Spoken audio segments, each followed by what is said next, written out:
Through history, the territory inside the borders of Pakistan witnessed large civilizations, wars, development, religions, and reforms. In this video, we will advance rapidly through some important events that existed here. Modern humans are thought to have arrived on Pakistan between 73,000 and 55,000 years ago. Settled life, which farming and pastoralism, started around 7000 BC. People worked in agriculture and in domestication of animals like goats, sheep, or cattle.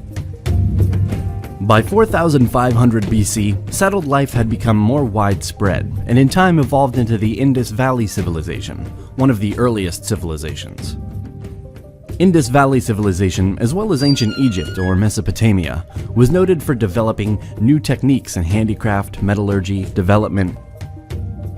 It's believed to be the first civilization to use wheeled transport in the form of bullock carts, and also use boats. The route which traversed the Indus Valley, linking the Central Asia, the Indian subcontinent, and the Orient, have attracted people from far places. In the beginning of the second millennium BC, climate change with persistent drought led to the abandonment of the urban centers of the Indus Valley civilization. Its population resettled in smaller villages and mixed with Indo-Aryan tribes, who moved into other areas of the Indian subcontinent in several waves of migration, also driven by the effects of this climate change. The Vedic period, 1500 to 500 BC.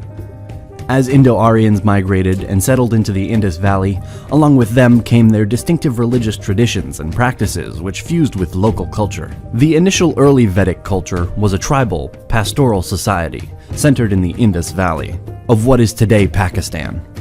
During this period, the Vedas, the oldest scriptures of Hinduism, were composed. The Vedic tribes remained in the Indus Valley by 6th century BC.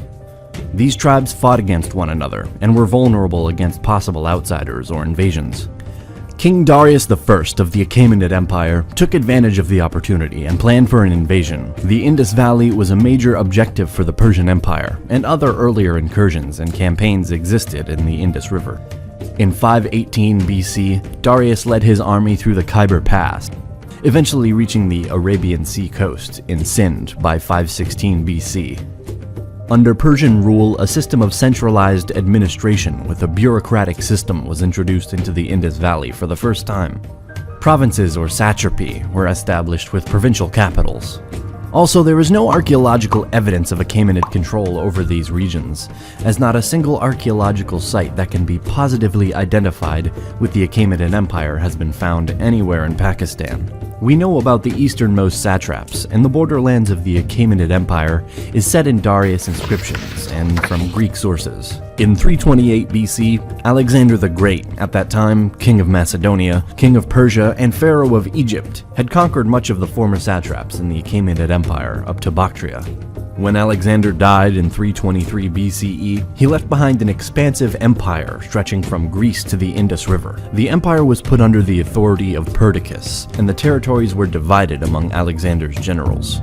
Due to the internal conflicts of Alexander's generals, Chandragupta and his Brahmin counselor Chanakya saw an opportunity to expand the Mauryan Empire from its Ganges plain heartland in Bihar towards the Indus Valley between 325 BCE to 303 BCE. Mauryan Empire incorporated today's Pakistan and far beyond in today's Afghanistan.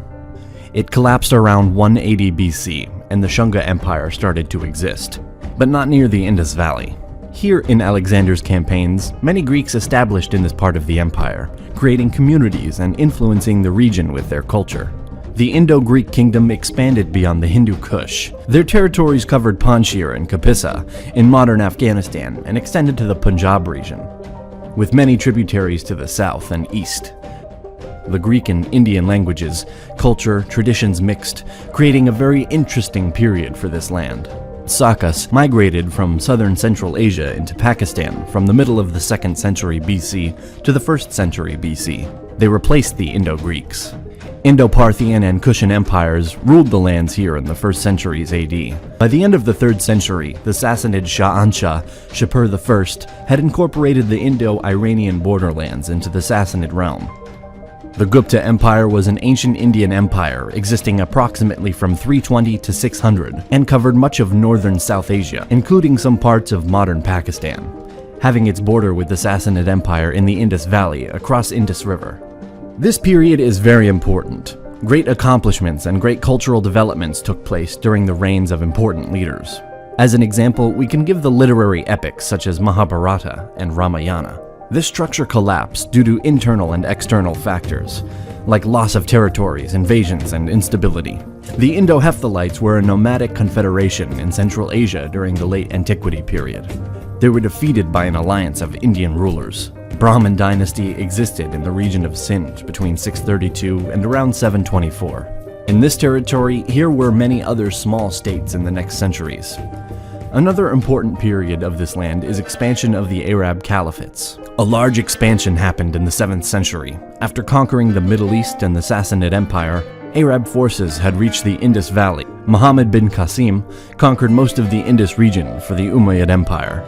During the time of Arab caliphates, a gradual conversion to Islam happened as the new religion spread more and more.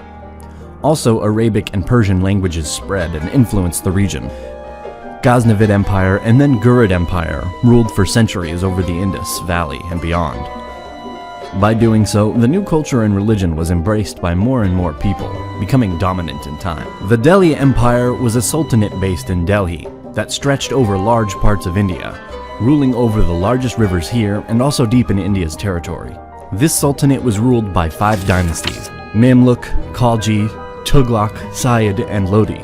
During and in the Delhi Sultanate, the emergence of the Hindi-Urdu language started to happen. There was a synthesis of Indian civilization and that of Islamic civilization, and the further integration of the Indian subcontinent with a growing world system and wider international networks spanning large parts of Afro-Eurasia, which had a significant impact on Indian culture and society.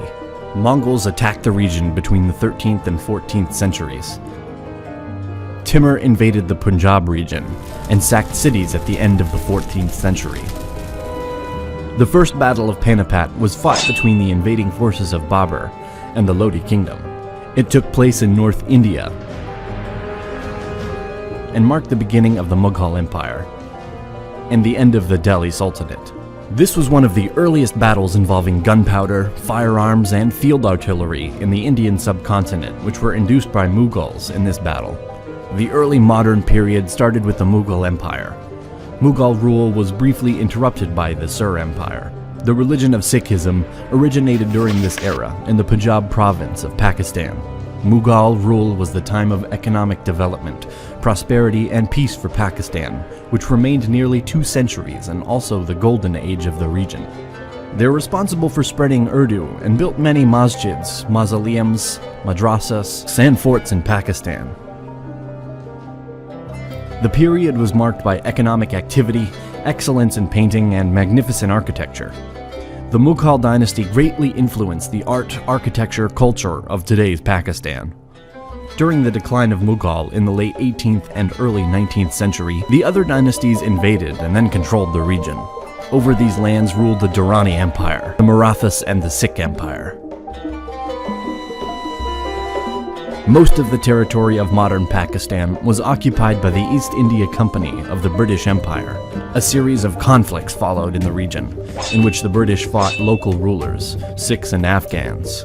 Pakistan became part of British rule later than other parts of South Asia, and it stayed this way until the 14th of August, 1947, when Pakistan gained independence. The 2 provinces of British India, Punjab and Bengal, were divided along religious lines. Violence and conflicts existed between the Hindus, Sikhs, and Muslims, and millions migrated to the new borders in some exchanges of population. The dispute over Kashmir escalated into the first war between India and Pakistan. Constitution in 1956 led to Pakistan declaring itself an Islamic Republic, with the adoption of a parliamentary democratic system of government. Another conflict with India will happen, that took place between April 1965 and September 1965. Economic grievances and political disenfranchisement in East Pakistan led to violent political tensions, escalating into a civil war. Then, another conflict with India. Pakistan was defeated in the war, and this led to the Bangladesh independence. Between 1971 to 1977, Zulfikar Ali Bhutto creates an Islamic socialist system. In 1977, after a coup, Zulfikar Ali Bhutto is executed. The Islamic law is imposed, Political crises, new elections, and instabilities existed until this day. Also, an important fact of the period of modern Pakistan is their population boom. If in this region lived 35 million when they achieved independence, by 1990 here lived around 100 million, and today more than 200 million people.